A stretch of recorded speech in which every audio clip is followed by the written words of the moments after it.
말씀이 있습니다. 사도행전 8장 4절에서 13절입니다. 사도행전 8장 4절에서 13절 말씀입니다. 함께 읽습니다. 그 흩어진 사람들이 두루다니며 복음의 말씀을 전할세 빌립이 사마리아 성에 내려가 그리스도를 백성에게 전파하니 무리가 빌립의 말도 듣고 행하는 표적도 보고 한 마음으로 그가 하는 말을 따르더라. 많은 사람에게 붙었던 더러운 귀신들이 크게 소리를 지르며 나가고 또 많은 중풍병자와 못 걷는 사람이 나으니 그 성에 큰 기쁨이 있더라. 그 성에 시몬이라 하는 사람이 전부터 있어 마술을 행하여 사마리아 백성을 놀라게 하며 자칭 큰 자라 하니 낮은 사람부터 높은 사람까지 다 따르며 이르되 이 사람은 크다 일컫는 하나님의 능력이라 하더라.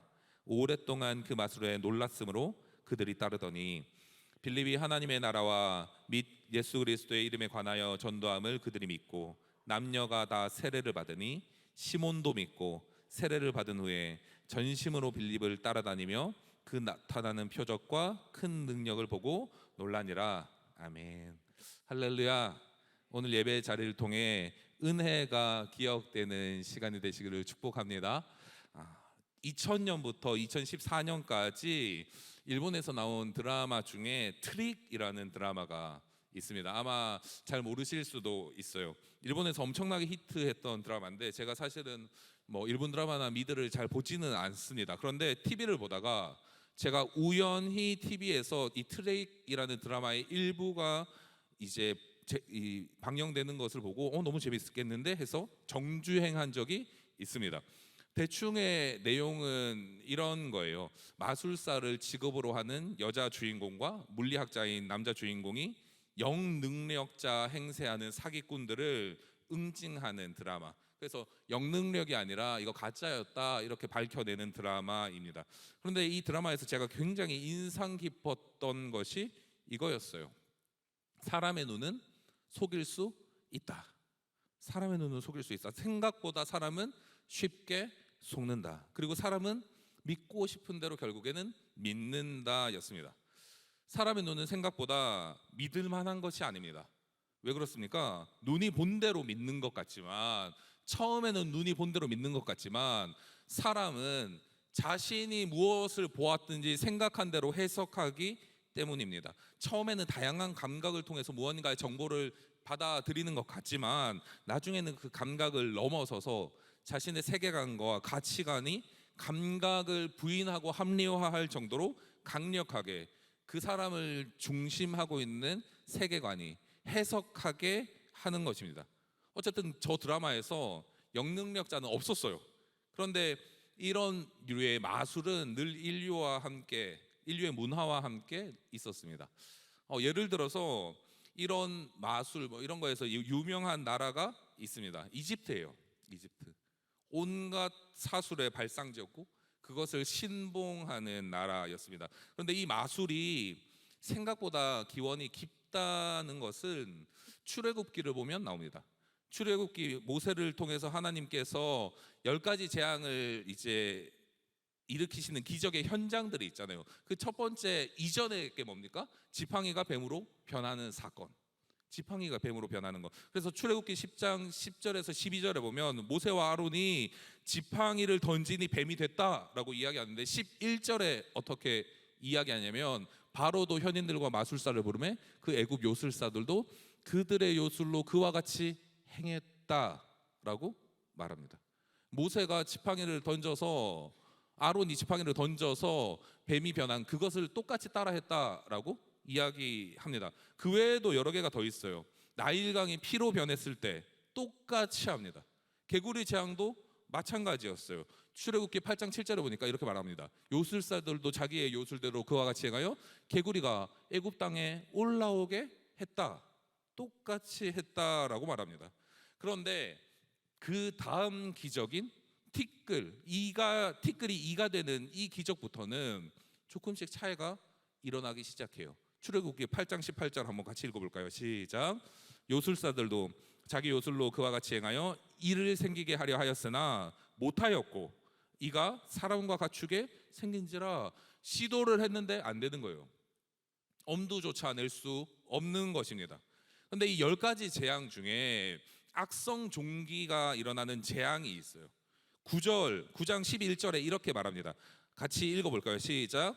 요술사들도 악성 종기로 말미암아 모세 앞에 서지 못하니 악성 종기가 요술사들로부터 모든 애굽 사람에게 생겼음이라.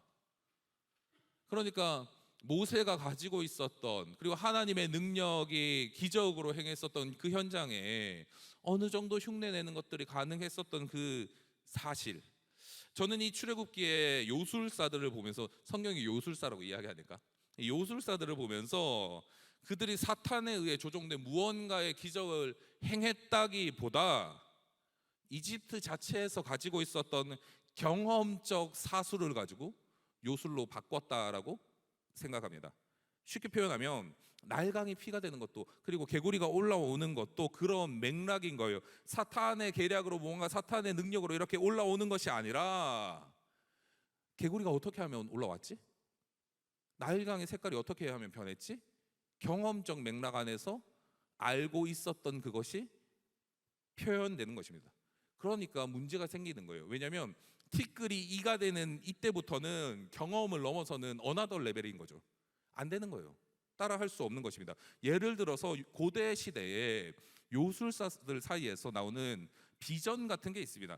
내려오는 지식들이 있어요. 마치 초자연적인 현상처럼 보이게 만드는 의도적인 그런 지식들이 많이 사용되었습니다. 그래서 국가적인 제사 아니면 신탁 이런 것들을 할 때 마치 신으로부터 무언가를 받은 것인 양, 그런 맥락 안에서 많이 사용하곤 했습니다. 그래서 대표적으로 고대 국가들에서 중요하게 생각했었던 학문이 뭐냐면 점성술입니다. 점을 치고 별자리를 보고 중요했던 거예요. 왜 그렇습니까? 점을 통해서 국가의 흥망성쇠를 선포하기도 하고, 별자리를 통해서 뭐 농사도 생각하지만 일식, 월식 등을 예측하기도 하는 거예요. 여러분들 생각을 해보세요. 국가의 왕과 고위직의 고유한 지식을 통해서 자연 현상을 통해 국가적인 이벤트를 하면, 예를 들어서 해가 가릴 거다라고 했는데 진짜 해가 일식처럼 가렸어요. 이런 국가적인 이벤트를 하면 권위가 엄청나게 올라갈 수밖에 없는 것 아니겠습니까? 그런 것을 통해서 왕이 신적인 위치까지 올라서게 되는 거예요. 고대 국가는 다 이런 것들을 모티브로 하고 있습니다. 오늘 본문도 마찬가지예요. 스데반 집사가 순교하고 그것을 마땅하게 여겼던 사울이 등장합니다. 이 사울이 교회를 아주 강하게 핍박하기 시작했어요. 8장 1절 한번 같이 읽어봅니다. 시작. 사울은 그가 죽임당함을 마땅히 여기더라. 그 나라에 예루살렘에 있는 교회에 큰 박해가 있어 사도 외에는 다 유대와 사마리아와 모든 땅으로 흩어지니라. 아멘. 예수님께서 어떻게 사람들에게 명령하셨습니까? 너희는 온 예루살렘과 유대와 사마리아와 땅 끝까지 이르러 내 증인이 되리라 라고 말씀하셨는데, 예루살렘 교회는 그렇지 않았어요. 3,000명에 5,000명씩 돌아오고 떡을 떼며 교제하고 즐거워했는데 그렇지 않았어요. 그러니까 하나님께서 고난을 통해서 스데반 집사의 순교와 사울의 핍박을 통해서 1절에 이렇게 말하잖아요. 유대와 사마리아와 모든 땅으로 흩어졌다. 여러분들, 고난은 생각보다 하나님의 뜻을 밝혀주는 중요한 도구가 있습니다. 도구가 됩니다. 어쨌든 이 흩어진 사람들이 복음을 전하기 시작했는데, 이 빌립이라는 사람이 사마리아로 가면서 복음을 전파하기 시작했어요. 6절에서 8절에 보니까 이렇게 말합니다. 무리가 빌립의 말도 듣고 행하는 표적도 보고 한 마음으로 그가 하는 말을 따르더라. 많은 사람에게 붙었던 더러운 귀신들이 크게 소리 지르며 나가고, 또 많은 중풍병자와 못 걷는 사람이 나으니 그 성에 큰 기쁨이 있더라. 빌립을 통해 기적이 일어나기 시작했습니다. 표적이 드러났어요. 이 주 내용 7, 8절이 어떤 내용입니까? 더러운 귀신이 떠나가고, 그리고 병든 자들이 일어나는 기적. 이 기적이 빌립을 통해서 일어나기 시작했습니다. 그런데 이 빌립을 통해서 일어나는 기적을 아주 신기하게 본 사람이 있어요. 그걸 목격한 사람이 있어요. 누구냐면 마술사 시몬입니다. 9절에서 10절 시몬을 이렇게 소개해요. 한번 같이 읽어볼까요? 시작. 그 성에 시몬이라 하는 사람이 전부터 있어 마술을 행하여 사마리아 백성을 놀라게 하며 자칭 큰 자라 하니 낮은 사람부터 높은 사람까지 다 따르며 이르되 이 사람은 크다 일컫는 하나님의 능력이라 하더라. 아멘. 이 사마리아 땅에 오래 전부터 마술을 행하면서 사람들을 현혹해 했었던 시몬이라는 사람이 있었습니다. 주석에 따르면 마귀의 권세로 마술을 행했다라고 말하기도 하지만 제 생각은 달라요. 제 생각은 이 사람이 사기꾼으로 보여집니다. 아까 전에 말했던 이 고대 시대의 경험적 맥락, 그리고 당시 사람들의 무지, 이 트릭에 능한 사람이었어요. 잘 하다 보니까, 그게 아주 능하니까 사마리아 사람들이 놀라는 거예요. 큰 자다, 이 사람은 큰 사람이다. 마치 사마리아에서 왕처럼 존귀하게 대접받았던 것이 이 시몬이라는 사람입니다. 그런데 이 사람의 크고 작은 가난과 부함, 이런 것을 막론하고 이 시몬을 보면 어떻게 이야기했냐면, 이 시몬은 큰 사람이다, 저 정도의 능력이면 하나님의 능력이다 라고 이야기하는 거예요. 10절 한 번 더 볼까요? 10절, 낮은 사람부터 높은 사람까지 다 따르며 이르되 이 사람은 크다 일컫는 하나님의 능력이라 하더라. 그가 일으키는 마술이 얼마나 대단했던지 하나님의 능력이라고 생각할 정도로 치밀하게 사기를 친 사람이 시몬입니다. 근데 제가 왜 자꾸 시몬을 사기꾼이라고 이야기하냐면, 사탄의 역사일 수도 있지 않습니까? 라고 묻는데, 저는 왜 사기꾼이라고 이야기하냐? 그 답이 성경에 적혀 있기 때문이에요. 12절 13절 한번 같이 읽어볼까요? 시작. 빌립이 하나님의 나라와 및 예수 그리스도의 이름에 관하여 전도함을 그들이 믿고 남녀가 다 세례를 받으니 시몬도 믿고 세례를 받은 후에 전심으로 빌립을 따라다니며 그 나타나는 표적과 큰 능력을 보고 놀라니라. 아멘. 빌립을 통해서 사마리아 사람들이 세례를 받기 시작했어요. 시몬도 똑같이 세례를 받았어요. 복음을 들었어요. 그런데 그 무리 중에 시몬이 마음을 다해서 빌립을 따르기 시작했다라고 이야기했어요. 그 빌립에 대해서 마음이 가기 시작했어요. 그런데 그 빌립이 일으키는 기적과 표적이 이 시몬에게 놀라운 거예요. 놀랍다라고 성경은 이야기합니다. 이걸 의도적으로 성경은 놀라워했다라고 말합니다. 사랑하는 청년 여러분, 만약 당신이 사탄의 권세로 아니면 누군가의 권세로 기적을 일으킬 수 있는 사람이라면 이 장면을 보고 놀라겠습니까? 옆 동네에서 잘 나가는 마술사가 와서 큰 기적을 우리 동네에서 일으켰다라고 칩시다. 그럼 이거 너무 놀라운데? 나 저 사람 제자가 될까? 이렇게 생각하겠어요? 시기하고 질투하지 않겠어요? 왜요? 자기도 그 능력이 있으니까. 능력이 있으니까. 근데 오늘 시몬은 달라요. 빌립을 전심으로 따랐지만 빌립을 통해서 일어나는 표적을 보고 아주 크게 놀랐습니다. 이 말은 시몬이 기적을 일으키는 사람이 아니라 사기꾼이라는 사실을 말해줍니다. 그래서 제가 유진 피터슨의 메시지 성경의 사도행전을 봤어요. 근데 유진 피터슨이 이것을 똑같이 설명하더라고요. 사기꾼, 트릭에 능한 사람이고 고대의 무지를 이용한 사람이다라는 거예요. 그런데 여러분들, 이 시몬이라는 사람의 성정을 더 표현해주는, 더 잘 표현해주는 사건이 있습니다. 사마리아에서 빌립을 통해서 복음이 전해졌잖아요. 사람들이 세례를 받기 시작했잖아요. 그러니까 이 복음이 전해졌다는 사실이 예루살렘에 전해졌어요. 예루살렘에서 사마리아에 복음이 전해졌다라는 이야기를 들으니까 베드로와 요한이 왔습니다. 왜요? 16절에 이렇게 이야기합니다. 이는 아직 한 사람에게도 성령을 내리신 일이 없고 오직 주 예수의 이름으로 세례만 받을 뿐이더라. 빌립을 통해서 복음을 전해졌지만 성령의 체험이 없으니까 사도들을 파송한 거예요. 근데 왜 성령 체험을 사도들을 통해서 했을까요?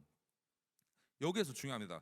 왜 그렇게 했을까? 12절에서 믿고 세례를 받았다는 것 자체가 이미 구원의 길에 성령님을 통해 들어가기 시작했다라는 거예요. 빌립을 통해서 성령님께서 사람들의 마음 가운데 찾아오시니까 그들이 세례를 받고 복음을 듣고 인정했다라는 거예요. 그런데 중요한 것은 나아가서 베드로와 이 요한을 통해서 내가 구주로 영접하는 성령 그 이상의 성령의 정의, 보혜사, 삶을 도우시고 믿음으로 살아가게 만드는 그 힘, 그 성령을 통해서 베드로와 요한이 안수하니까 성령이 임하시는 것을 다양한 은사들을 통해 발견되어진 것입니다. 이걸 시몬이 보는 거예요. 여러분들 한번 생각을 해보세요. 빌립은 복음을 이야기하고 그 복음 가운데에서 이렇게 사람들이 변화되어지고 세례받고 이러는데, 베드로와 요한이 안수하니까 사람들이 바로 성령을 받는 거예요. 이 시몬이 얼마나 놀랍겠습니까? 그러니까 마술사 시몬이 어떻게 생각했냐, 이게 그 사람의 정체성인 거예요. 그 사람의 숨겨놓은 정체였어요. 18절 19절 한번 같이 읽어볼까요? 시작. 시몬이 사도들의 안수로 성령 받는 것을 보고 돈을 들여 이르되 이 권능을 내게도 주어 누구든지 내가 안수하는 사람은 성령을 받게 하여 주소서 하니. 시몬이 어떻게 이야기합니까? 저기 노란 글씨로 돈을 들여 이르되 이 권능을 내게도 주소서. 내가 손만 대면 성령 받는 일이 일어나게 해주세요 라고 이야기하면서 가져온 게 뭐냐면 돈이에요. 돈. 얼마면 됩니까? 이게 원문의 의미입니다. 얼마를 제가 드려야 할까요? 이게 시몬이 가지고 있는 정체성이었습니다. 사랑하는 청년 여러분, 영적 사기꾼들이 있습니다. 신령함을 빙자하여 성도를 현혹케 하는 거짓 선지자들이 있어요. 왜 없겠습니까? 예수님의 시대부터 시작해서 지금까지 있고 앞으로도 쭉 있어요. 그런데 예수님의 시대 전에도 이런 거짓 선지자들이 많이 있었습니다. 예레미야를 통해서 유대가 멸망할 것이다 라고 이야기했지만 거짓 선지자들은 아니다, 하나님이 우리를 평화로 지켜주실 것이다, 백성들이 듣기 좋아하는 것. 다니엘을 통해서 포로는 70년이야 선포되었지만 거짓 선지자들은 아니야, 우리 곧 돌아올 거야, 하나님이 우리를 불쌍히 여기셔서 돌아오게 하실 거야. 영적인 워딩을 하지만 그 실체는 아무것도 없는 거짓 선지자들이 많았어요. 이 거짓 선지자들의 역사는 늘 신앙생활과 함께 있었습니다. 주변에 있었어요. 중요한 게 뭡니까? 그렇다면 우리에게 중요한 게 뭡니까? 분별. 여러분, 사이비와 이단이 있습니다. 사이비와 이단이 간단히 설명하면 사이비는 한문인데 겉으로도 속으로도 이상한 애들 사이비라 그래요. 겉으로도 이상하고 속으로도 이상한 애들. 너무 사이비인 거예요. 걔네는 그냥 봐도 사이비인 거예요. 그런 걸 사이비라 그럽니다. 근데 이단은 달라요. 겉으로는 비슷한데 내용이 달라요. 그걸 이단이라고 이야기합니다. 교리가 교묘하게 달라요. 하나가 빠졌거나 하나가 더 들어왔어. 중요한 게 빠졌는데 이상한 게 하나 더 들어와 있네. 흰말을 타고 이긴 자가 왔다. 누구 얘기입니까? 이만희 아저씨. 이단이라고 이야기하잖아요. 근데 이단에서 사이비로 넘어가는 거예요. 근데 그거를 믿는 사람들이 있어요. 왜 믿습니까? 지식으로 뛰어난 사람, 명예로 뛰어난 사람, 믿는 사람 많아요. 중요한 게 뭡니까? 성도들이 중요하게 분별하고 파악해야 되는 것, 그 안에서 내가 무엇을 봐야 하는지, 그것을 자기가 철저한 기준이 있어야 한다라는 거예요. 분별할 수 있는 기준. 데이비드 오어라는 사람이 있었습니다. 목사 안수 전혀 안 받았어요. 스스로를 선지자로 이야기했습니다. 극단적 은사주의자인데 수많은 예언을 했어요. 근데 특히 재앙적인 예언을 했습니다. 근데 재앙적인 예언을 많이 했어요. 뭐 전쟁이 일어날 거다, 뭐 자연재해가 일어날 거다. 근데 많이 틀렸어요. 대부분 틀렸어요. 그런데 그 예언의 내용이 이런 거예요. 전쟁의 위험이 있다. 한국의 전쟁의 위험이 있다. 여러분들, 한국은 통일국가입니까? 분단국가입니까? 일본에 지진이 날 거야. 수년마다 일어나는 거. 데이비드 오어가 이야기했던 거 있어요. 2013년 휴거, 2016년 선지자의 영이 자기에게 있다. 이런 이단적인 사고가 가득했어요. 데이비드 오어. 그런데 너무 틀렸거든요. 근데 아직도 따르는 사람이 있어요. 나이지리아 목사 중에 극단적인 은사주의자 TV 조슈아라는 사람이 있습니다. 자신을 하나님의 사람이라고 엄청난 타이틀, 하나님의 사람이야 나는, 이런 타이틀, 선지자로 유명세를 탔어요. 나이지리아에서 가장 유명한 사람이었습니다. 이 사람 많은 예언을 했어요. 대부분 틀렸습니다. 2016년에 클린턴이 당선된다라고 했는데 트럼프가 됐잖아요. 페북에 글을 삭제했어요. 2012년에 말라위 대통령 무타리카가 죽는다. 말라위 대통령이 2012년에 죽는다라고 했는데 그 대통령 아직 잘 살아 있어요. 오히려 2021년에 자기가 죽었어요. 2020년 3월 코로나 종식된다. 여러분들 결과 다 아시잖아요. 근데 이 TV 조슈아가 유명세를 탄 게 있어요. 뭐냐면 귀신을 쫓아내고 치유의 기적을 일으켰다. 이게 TV 조슈아가 유명한 거였어요. 다 사기였어요. TV 조슈아를 경호하던 경호원이 TV 조슈아가 사전에 돈을 주고 각본을 짜서 사람들을 낫게 했다라고 증언했습니다. 이 TV 조슈아가 2016년에 한국을 온 적이 있어요. 근데 한국에 왔으니까 이 치유하는 사람이라 그러니까 얼마나 많은 중증 병자들이 그 집회에 갔겠어요. 그런데 다 외면당했어요. 앞에 소수의 몇 명만이 치료받았다고 하면서 갑자기 일어나는, 각본에 없는 사람은 못 일으키는 사기. 너무 먼 아프리카 사람들 얘기입니까? TV 조슈아의 제자가 있어요. 아들과 같은 추종자가 있어요. 박혁이라는 사람입니다. 박혁. 유튜브에 브라더 혁, 자신을 전도자 박혁 뭐 이렇게 이야기합니다. 전도사가 아니에요. 전도자, 하나님의 사람. 근데 여기 추종자가 많아요. 제가 구독자 보니까 10몇만이더라고. 미치고 팔짝 뛸 노릇이에요. 청년 여러분, 찾아볼 필요도 없어요. 영적 사기꾼이에요. 왜 그렇습니까? 첫째, 박혁의 모든 페이지에 도네이션이 빠지는 곳이 없어요. 후원 계좌가 온 곳에 도배되어 있어요. 티셔츠 한 장을 13만 원에 판매합니다. 초등학교 5학년생이 디자인했을 법한 오버핏 13만 원. 우리 수련회 티 100만 배 나요. 100만 배. 근데 여러분들, 모든 이단들의 특징이 있어요. 뭔지 아세요? 거짓 선지자들의 특징이 있어요. 돈이에요. 돈. 오늘 본문의 시몬, 박혁의 스승인 영적 아비라고 이야기한 TV 조슈아. 여러분들, TV 조슈아 나이지리아 사람이에요. 그가 죽기 전에 재산이 270억이었어요. 우리가 생각하는 270억과 나이지리아의 270억은 단위가 달라요. 박혁 마찬가지입니다. 저는 어떻게 이렇게 다양하게 도네이트를 받을 수 있지? 대단한 사람인 것 같아요. 칭찬하고 싶어. 둘째, 이 박혁이 모든 교회의 영적 아비가 되라고 하나님이 말씀해 주셨대요.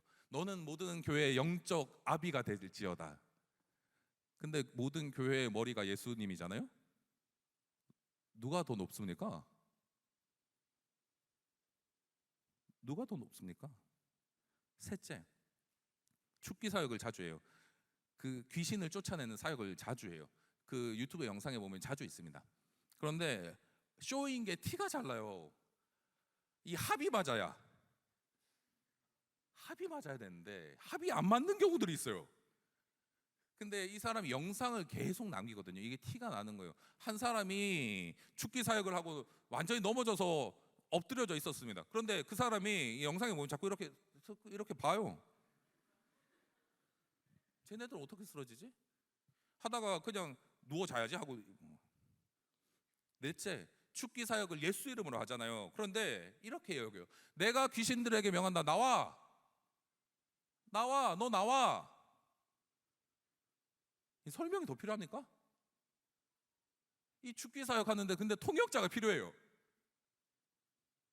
통역자가 영어로 아웃이라고 이야기하면 일본어로 나와 이렇게 해야 걔가 나와요. 사람 미치고 팔짝 뛸 노릇입니다. 다섯 번째, 마지막이에요. 한국에는 자신을 전도자라고 소개하지만 외국 집회에는 포스터를 할 때 패스터 박혁이라고 되어 있습니다. 누가 목사 안수를 준지 알 수 없어요. 스스로 그냥 됐어요. 근데 심지어 자기가 안수를 주네 또. 이게 전형적인 이단 교주들의 특징입니다. 이단 교주들의 특징. 기존 교회의 전통 무시하고 예수님을 전적으로 무시하는 종교 장사꾼의 박혁. 근데 왜 이 사람에게 빠지냐? 영상을 잘 만들어요. 영상을 그럴싸하게 잘 만듭니다. 근데 이 사람 전공이 뭐냐면 중앙대에서 연극 영화과를 전공했어요. 영상의 힘을 아는 거예요. 영상의 힘. 교묘한 이단이 되는 거예요. 그래서 첫 번째 영상 아니면 이렇게 영상을 보면 노방전도 하는 장면, 치유하는 장면들이 있습니다. 그런데 카메라 워킹이 엄청나게 뛰어나요. 사전에 조율됐다는 얘기 아닙니까? 여러분들 생각해 보세요. 여러분들 홍대 길거리 전도, 불금 전도 나가면 이 사람이 막 갑자기 예수 그리스도 영접하는데 막 급하게 막 카메라 찾고 막 이럽니까? 아니에요. 순식간에 지나가는 상황들이에요. 근데 이 사람의 영상은 이 사람이 집에서 나오는 그때부터 시작해요. 그때부터 시작해요. 사전 조율이 안 되면 그렇게 영상을 찍을 수가 없어. 이런 영상도 있었어요. 화면에 손을 대고, 화면에 이렇게 손을 대고 자기가 기도해주면 하나님의 능력이 강타한다 뭐 이런 거예요. 제가 그 설교 준비하면서 동영상에 손을 댔어요. 강타하다 보자. 강타하더라고. 짜증과 분노가. 사랑하는 청년 여러분, 이 극단적인 은사주의자들을 조심하세요. 분별하실 수 있어야 돼요. 여러분들의 믿음을 쉽게 내주지 마세요. 여러분들이 진짜라면 그 믿음을 쉽게 내줄 수가 없고 그 사람이 틈탈 수도 없어요. 그 극단적 은사주의자들이 자주 주장하는 것들이 있습니다. 자주 주장하는 것. 네트워크. 전 세계가 기도로 네트워킹 되어 있다. 내가 기도하는 거 브라질에 어떤 아줌마가 같이 기도했다. 와이파이도 아닌데. 성경 외에 직통 계시가 있다. 없어요. 제가 너무 단호하게 얘기하겠습니까? 없어요. 성경 외에는 직통 계시가 있다라고 이야기하는 사람, 이미 성경이 자체가 하나님의 영적인 권위가 담겨 있는 하나님의 말씀인데 직통 계시가 왜 있겠어요? 없어요. 필요가 없어요. 또 쓰러져서 발작해요. 치유해요. 근데 여러분들 모든 사람이 모든 귀신이 다 발작할 이유는 없지 않습니까? 강조하는 계속 마지막으로 이 안수를 통해서 임파테이션, 능력을 전이하는 사람들.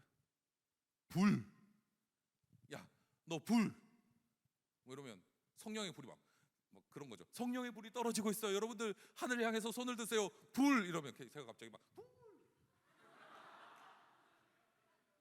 성령, 이러면 성령 받아서 막 쓰러지고 막 개소리 내고, 제가 개소리라 욕이 아니라 진짜 개 짖는 소리 내고. 토론토 블레싱이라는 사건이 있었어요. 빈야드 계열의 토론토 블레싱. 개 짖는 소리, 고양이 소리, 온갖 동물 소리, 그걸 성령을 받았다라고 이야기한 거짓 사건들이 있습니다. 그 계열이에요.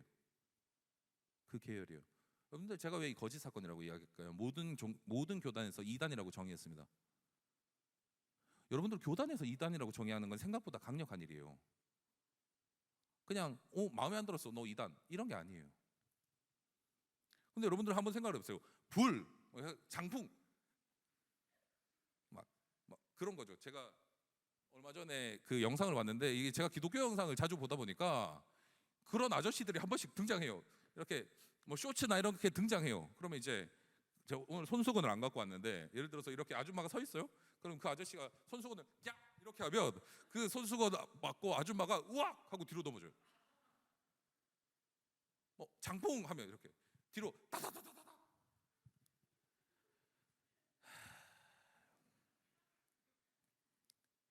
그렇게 들어가는 성령이면 더 이상하지 않습니까?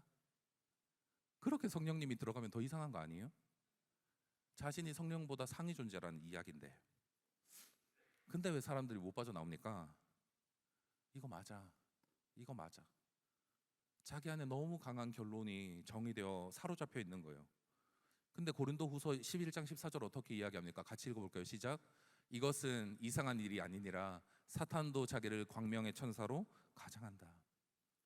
사탄도 자신을 광명의 천사로 가장해요.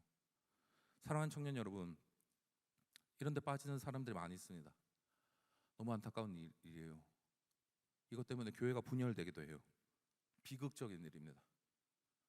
우리가 해야 할 일 무엇입니까? 분별하는 거잖아요. 분별하기 위해서 해야 할 한 가지가 있습니다. 말씀과 기도가 분리되지 않는 밸런스. 말씀과 기도가 분리되지 않는 밸런스. 이게 아주 중요해요. 모든 하나님의 자녀에게는 하나님이 말씀으로 응답하세요. 쇼로 임하지 않으세요. 쇼가 필요 없어요. 왜 그렇습니까? 말씀이 살아계신 하나님 그 자체이기 때문입니다. 요한복음 1장 태초에 말씀이 계시니라. 그 말씀이 하나님과 함께 계셨고 우리 가운데 임하셨다. 더 필요합니까? 그런데 왜 쇼에 빠지는 거예요?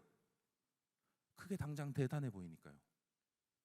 누군가 자신을 예언해 준다라는 그 사실에 영적 안도감을 찾으니까요. 근데 그 영적 안도감을 찾는 그 사람은 가짜예요. 거기에서 영적 안도감을 찾을 수 없어요. 고린도후서 4장 18절 한번 같이 읽어볼까요? 시작. 우리가 주목하는 것은 보이는 것이 아니요 보이지 않는 것이니 보이는 것은 잠깐이요 보이지 않는 것은 영원함이라. 아멘. 여러분들 진짜는 보이지 않는 그것을 향해 달려가는 사람입니다. 세상에 쇼를 하고 뒤집어진다 그러고 종교 장사꾼이 와서 이 사람을 낚으려고 그래도 낚이지가 않는 거예요. 여러분들 그 사람들이 자기가 믿는 그 도를 이성적으로 납득하기 때문에 할까요? 제가 신학교 시절에 고속터미널에서 늘 버스를 타고 집에 내려갔습니다. 고속터미널에 신천지가 많았어요. 제가 고속터미널에서 그 당시 고속터미널에 서점이 있었는데 그 서점에서 신학 관련 서적에서 이렇게 제가 기웃기웃거리고 있으면 이게 어떤 사람이 와요. 그래서 와가지고 뭐 이렇게 교회 다니시나 봐요? 막 그러면서 근데 저는 그때 신천지인지 모르고 교회 다니시나 봐요? 막 이렇게 하면서 이야기를 하는 거예요. 근데 들어보니까 신천지예요. 그래서 그때 제가 패기 넘치는 신학교 3학년이었습니다. 신학생 3학년. 청교도 서적을 탐독하던 그 시절 교리로 박사를 냈어요. 아주 그냥 개박사를 냈어요. 그 사람이 뭐라고 이야기하는지 아세요?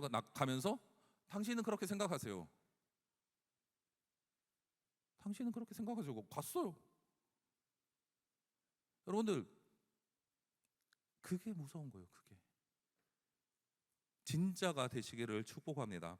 여러분들 굳건하게 믿음 안에 서 있는 거 말씀밖에 없어요. 말씀. 초대교회에 강력한 성령이 임했을 때, 강력한 오순절에 성령의 사건이 임했을 때 사도들이 하는 게 뭡니까? 임파테이션, 장풍, 불, 너 성령, 이게 아니었어요. 말씀을 가르치고 서로 교제하며 서로를 세워주고 떡을 떼고 기도에 힘썼다. 이것밖에 없었어요. 사도행전 2장을 보세요. 성령이 임하셨던 초대교회 강력한 역사의 현장에 이거밖에 없었어요. 임파테이션 그런 거에 집중하지 않단 말이에요. 비본질적인 거. 말씀, 살아계신 하나님의 말씀, 예수 그리스도가 죽으시고 다시 부활하시고 다시 오실 것이다. 이 말씀이 인생을 붙잡는다는 사실을 너무 명확히 알았기 때문입니다. 우리 오늘 함께 기도합시다. 하나님의 말씀이 나를 붙잡도록, 그리고 이 말씀과 기도의 밸런스가 무너지지 않고 흔들리지 않도록 우리 함께 기도할 텐데요. 여러분들 세상에는 진짜 많은 유혹들이 있습니다. 마치 그것이 진짜인 양. 근데 진짜는 예수 그리스도밖에 없잖아요. 여러분들 그거 아시잖아요. 그런데 왜 이 진짜가 아닌 것에 우리가 자꾸 혹할까요? 저도 청년 시절에 이렇게 생각했어요.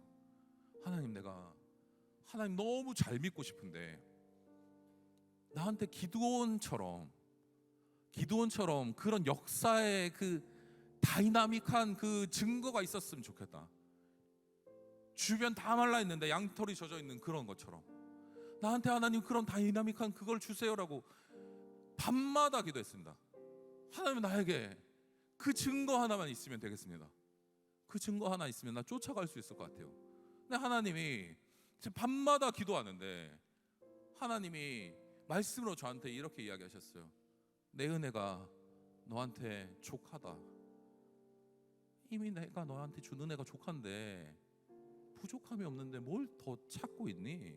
라고 이야기하면서 그 말씀에 머리를 맞고 제 자신을 보니까 저는 이런 사람인 거예요.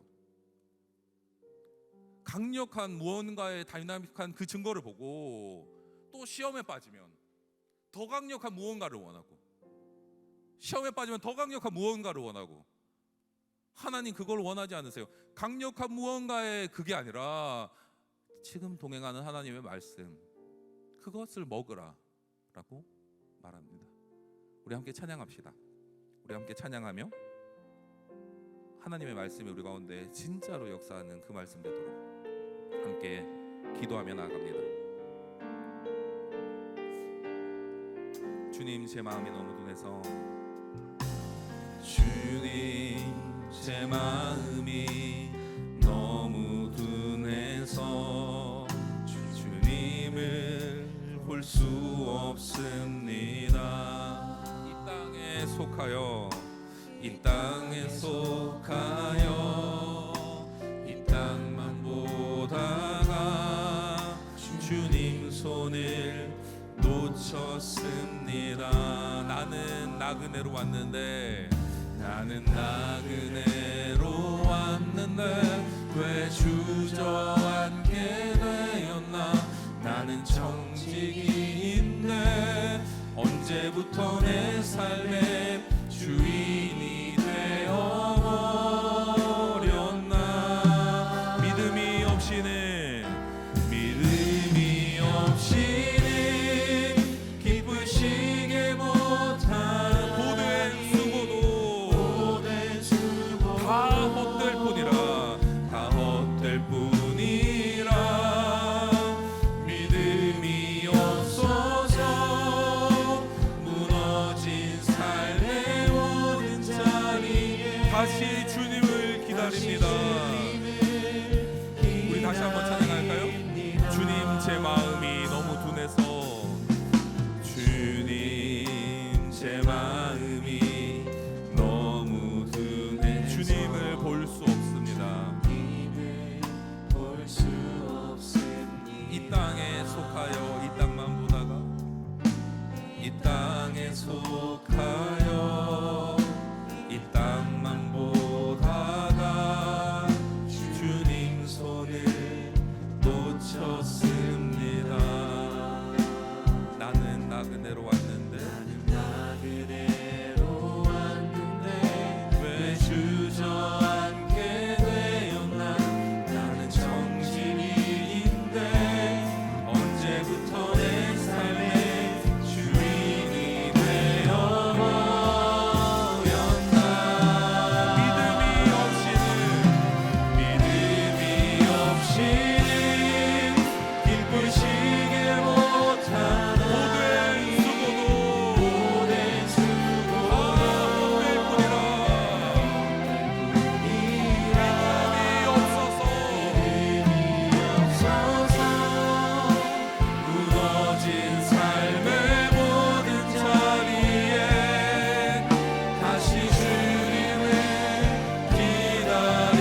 믿음이 없이는 주를 찾는 자, 주를 찾는 자 반드시 만나리. 믿음이 없어서 무너진 삶의 모든 자리에 다시 주님을. 우리 다시 한번 고백합시다. 믿음이 없이 기쁘시게 못하나니 주를 찾는 자 반드시 만나리. 믿음이 없어서 무너진 삶의 모든 자리 다시 주님을 기다립니다. 우리 함께 기도합시다. 우리가 분별하기 위해서는 우리의 정체성이 무엇인가가 사실 더 중요합니다. 여러분들, 종교 장사꾼들은 영적 사기꾼들은, 그리고 마귀는 넘볼 수 있는 사람만 넘봐요. 우리가 진짜라면 영적 전쟁에서 승리한 경험이 우리 가운데 있다면 우리가 항상 넘어지겠습니까? 우리 이 시간 기도합시다. 이 시간 기도할 때, 하나님, 내가 지금 예수 그리스도를 나의 왕으로 영접하고 있는지 스스로 점검하게 하여 주시옵소서.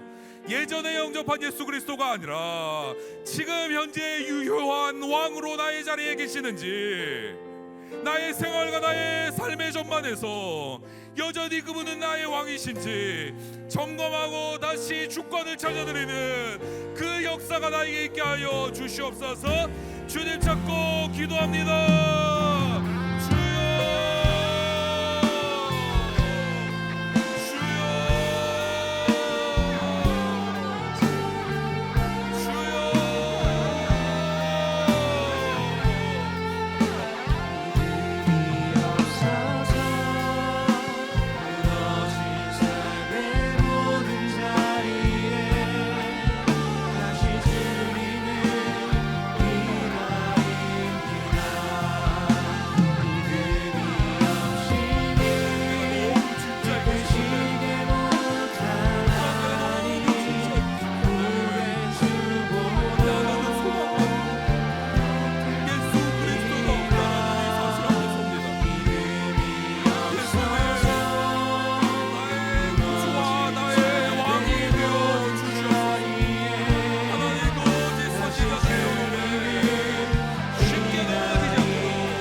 더 깊게 기도합시다.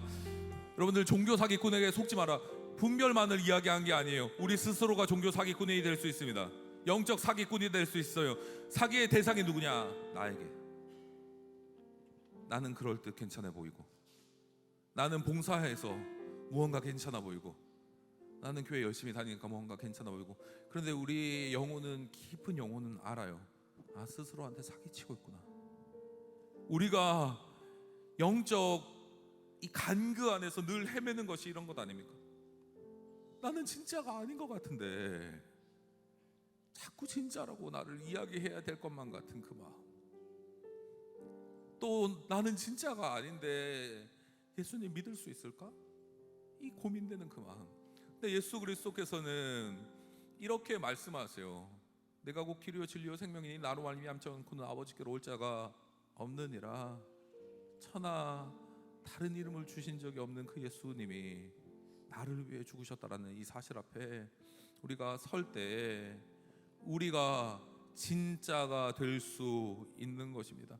우리 다시 한번 기도합시다. 우리 다시 한번 기도할 때에 하나님, 스스로에게 사기치지 않는 사람 되게 하여 주시옵소서. 정직하게 영적으로 돌아볼 수 있는 그 분별력을 나에게 허락하여 주시옵소서. 바울이 고백했던 것처럼 나는 날마다 죽노라의 고백이 나의 고백되어 지게 하여 주시옵소서. 그래서 내가 진짜로 살아낼 수 있는 그 힘, 행위가 율법이 아니라 은혜로 나에게 진짜라고 말씀해 주시는 의의 옷을 입은 사람으로 사는 그 삶 내가 살게 하여 주시옵소서. 주님 찾고 기도합니다. 주여, 주여,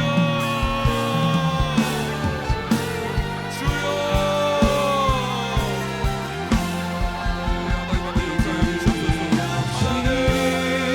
이끄시기 못하나니 고된 수고로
변하지 않네. 나는 주를 신뢰. 믿음 흔들리고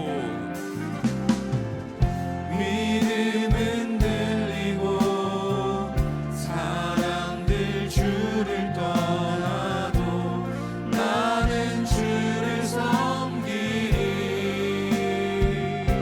주님의 나라는 주님의 나라는 영원히 변하지 않네. 나는 주를 신뢰. 오직 믿음으로 오직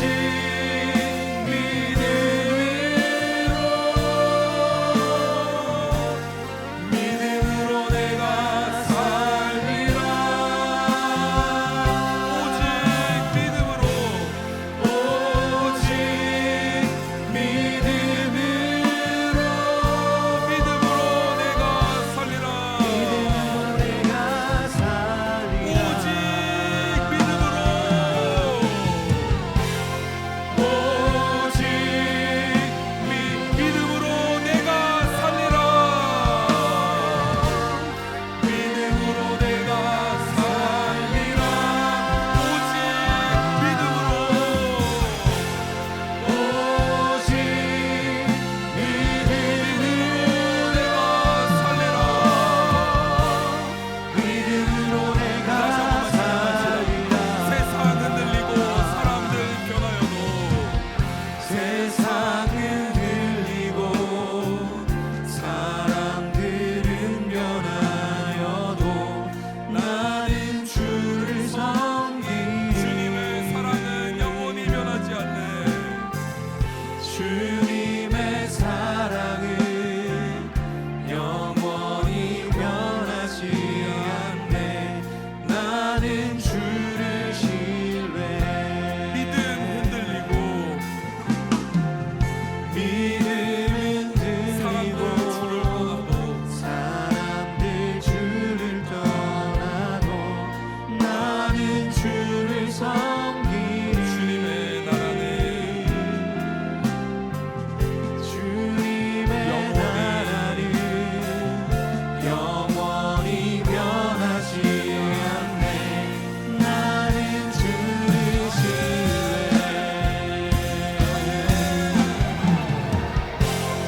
오직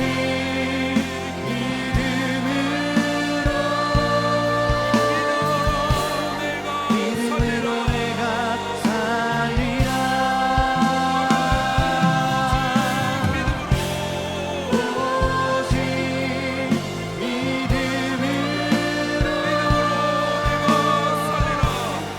믿음으로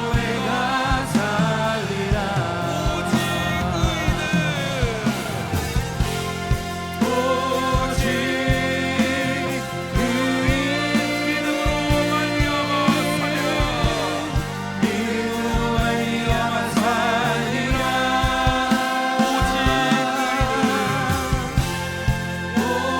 오직 믿음으로 말미암아 살리라. 오직 믿음으로 말미암아 살리라. 그렇습니다. 우리 이 시간 다시 한번 기도합시다.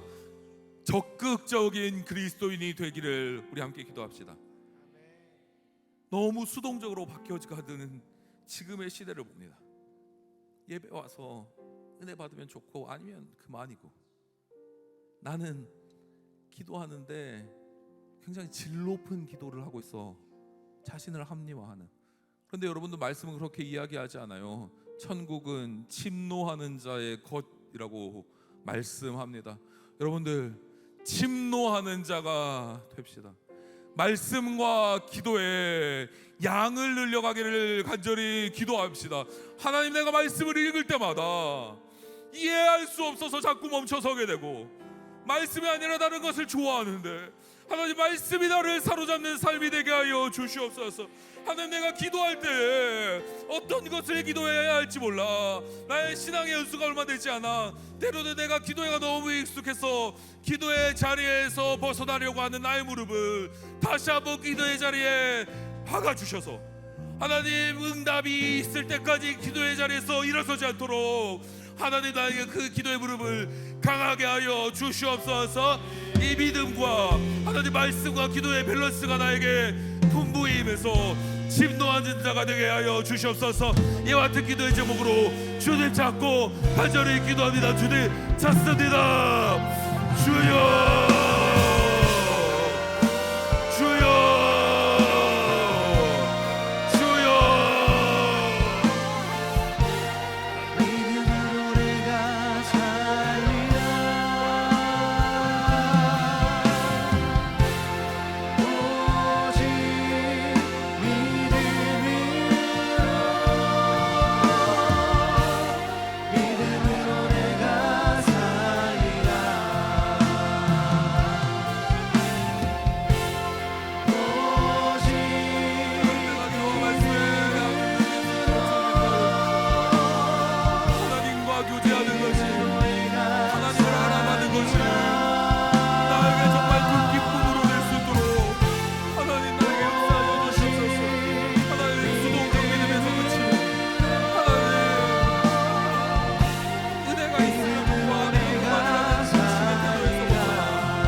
마지막으로 기도할 때에 하나님 우리 공동체가 진짜가 되게 하여 주시옵소서.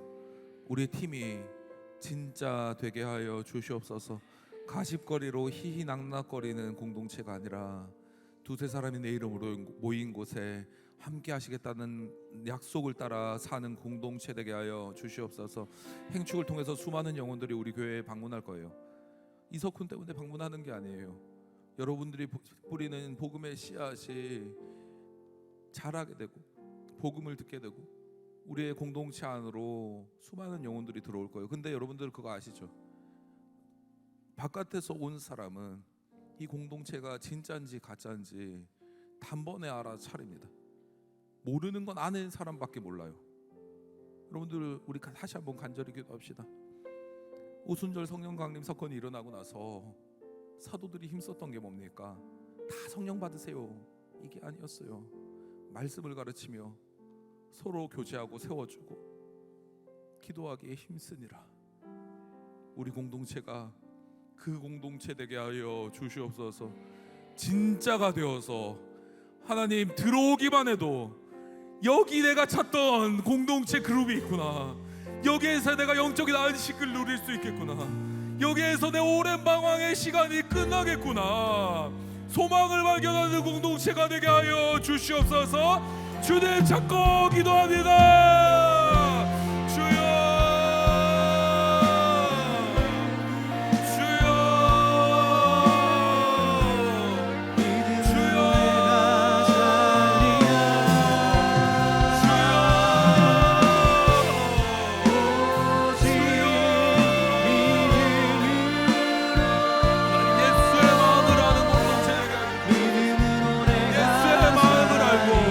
예수의 사랑을 말하고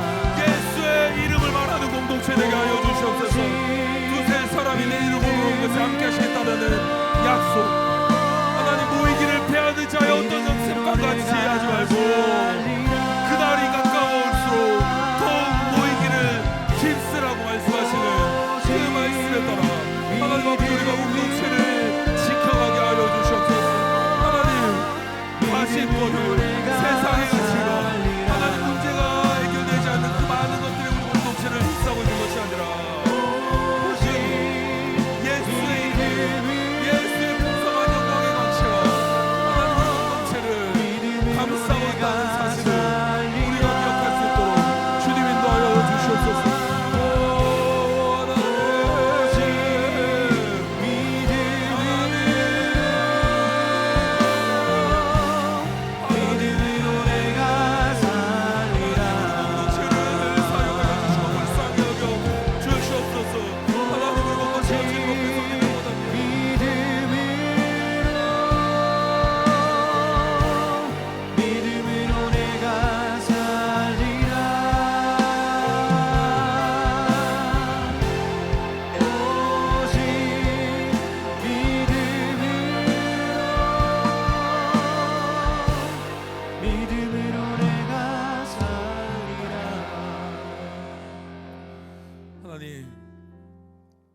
간절히 구합니다.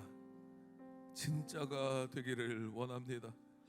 가짜로 살며 가면을 쓰고 살면서 간극에서 끊임없이 고뇌하고 자기 합리화에서 끊임없이 지는 내 자신을 보는 것이 아니라 말씀과 기도로 천국을 침노하는 적극적 그리스도인이 되어서 율법이 아니라 은혜의 반응으로 사는 사람 되도록 하나님과 나와 함께하여 주시옵소서. 하나님 진짜가 되기를 원합니다.